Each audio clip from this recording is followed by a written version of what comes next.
ಸೋಪಾನ 8 ಕೇವಲ ಜ್ಞಾನ ಕಲ್ಯಾಣ ಸಂಪುಟ. ಶ್ರೀ ಕೇವಲ ಜ್ಞಾನ ಕಲ್ಯಾಣ ಸಂಪುಟ ಆಂತರ್ಯದಾಗಸದ ತಾರೆಗಳನ್ನು ಏನಿಸುತ್ತಲಿ. ಮಹರ್ಷಿ ಮಹಾವೀರನು ತೆರಳಿಯ ಚಂಪಾನಗರದಿಂದಲೀ ಸುತ್ತುತ್ತ ಹಲ ಪ್ರದೇಶಗಳನ್ನು ಬಂದು ಸೇರಿದನ ಕಾಲಾಯಸವನು. ಇರಲೊಂದು ಪಾಳು ಜಾಗವ ಊರಿನಲ್ಲಿ ಕಳೆದನಲ್ಲಿಯೇ ಆ ರಾತ್ರಿಯನವನು ತೊಡಗಿ ಧ್ಯಾನದಲ್ಲಿ ಆಂತರ್ಯದಾಗಸದ ತಾರೆಗಳನ್ನು ಎಣಿಸುತ್ತಲೇ ಇಂತಿರಲು ಕರೆ ತಂದನ ಊರ ಮುಖ್ಯಸ್ಥನ ವ್ಯಭಿಚಾರಿ ಪುತ್ರನೋರ್ವನು ದಾಸಿಯನಲ್ಲಿಗೆ. ಕಳೆಯಲೇಕಾಂತವನು ಅವಳೊಂದಿಗೆ ಅಂತೆ ಕಳೆದು ಅವಳೊಡನೆ ಆ ಇರುಳನು ಅವನು ಅನೈತಿಕ ಚಟುವಟಿಕೆಯೊಳಗೆ ಹೊರಟನಲ್ಲಿಂದ ಮೆಲ್ಲಗೆ ಬೆಳಗಾಗುವುದರೊಳಗೆ ಬೀಳದಂತೆ ಇತರರ ಕಣ್ಗೆ.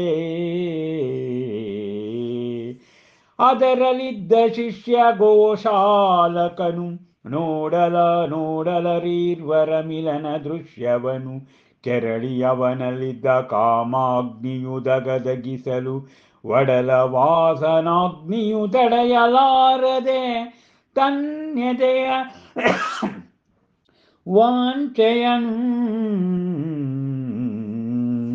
ಹತ್ತಿಕ್ಕಲಾರದೆ ಬಯಕೆಯಬ್ಬರವನು ತಟ್ಟನೆ ಧಾವಿಸಿ ಹಿಡಿದಳವನ ಕೈಯನು ಮರೆತು ತಾನೇನನು ಮಾಡುತ್ತಿಹನೆಂಬುದನು. ಒಡನೆ ಕೋಪಾವಿಷ್ಟನಾಗಿ ಆ ತರುಣನು ಹಿಡಿದು ಗೋಶಾಲಕನನು ಬಾರಿಸಿದವನಿಗೆ ಚೆನ್ನಾಗಿ ಬಾಸುಂಡೆ ಬರುವಲೋ ಅದರ ಮಹಾವೀರನು ಲೀನನಾಗಿದ್ದನು ಧ್ಯಾನ ಜಲದಿಯಲಿ ಕುಳಿತಂತೆ ನಿರ್ಲಿಪ್ತತೆಯ ಮೈದಾಳಿ.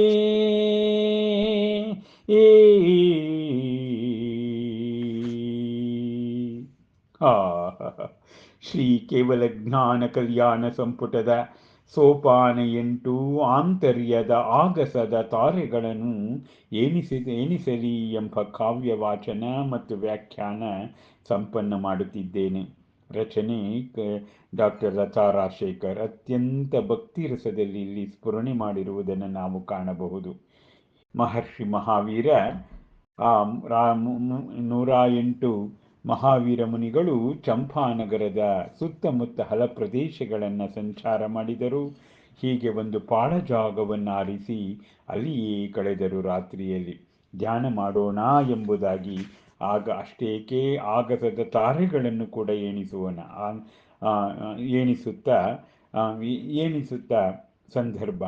ಹೀಗಿರುವಾಗ ಆ ಊರಿನ ಮುಖ್ಯಸ್ಥನ ವ್ಯಭಿಚಾರಿಯ ಪುತ್ರ ಒಬ್ಬ ದಾಸಿಯನ್ನು ಕರೆದು ಆ ಒಂದು ಪಾಳು ಜಾಗಕ್ಕೆ ಬರುತ್ತಿದ್ದಾನಂತೆ. ಅನೈತಿಕ ಚಟುವಟಿಕೆಯ ತಾಣವಾಗಿತ್ತು ಅದು.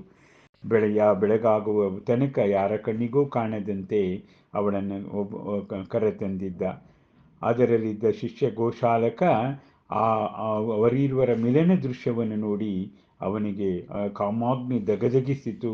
ನನ್ನದೇ ಹೊತ್ತಿಗೆ ಬಯಕೆಟ್ಟ ತಟ್ಟನೆ ಮರೆತು ತಾನೇನು ಮಾಡುತ್ತಿದ್ದೇನೆಂಬ ಭಾವನೆ ಇಲ್ಲದೆ ಅವರ ಹತ್ತಿರ ಹೋದ. ಕೊಡೆಗೆ ಕೋಪ ಆ ತರುಣನು ಗೋಶಾಲಕನನ್ನು ಬಾರಿಸಿದಾಗ ಬಾಸುಂಡೆ ಬಂತಂತೆ. ಇವೆಲ್ಲವೂ ನಡೆಯುತ್ತಿದ್ದರೂ ಮಹಾವೀರನು ಧ್ಯಾನ ಜಲದಿಯಲ್ಲಿ ನಿರ್ಲಿಪ್ತನಾಗಿ ಕುಳಿತಿದ್ದ ಬಗ್ಗೆ ಇಲ್ಲಿ ಉಲ್ಲೇಖ ಬರುತ್ತಿದೆ. ಮಹಾವೀರ ಮಹಾದರ್ಶನದ ಶ್ರೀ ಕೇವಲ ಜ್ಞಾನ ಕಲ್ಯಾಣ ಸಂಪುಟ ಅತ್ಯಂತ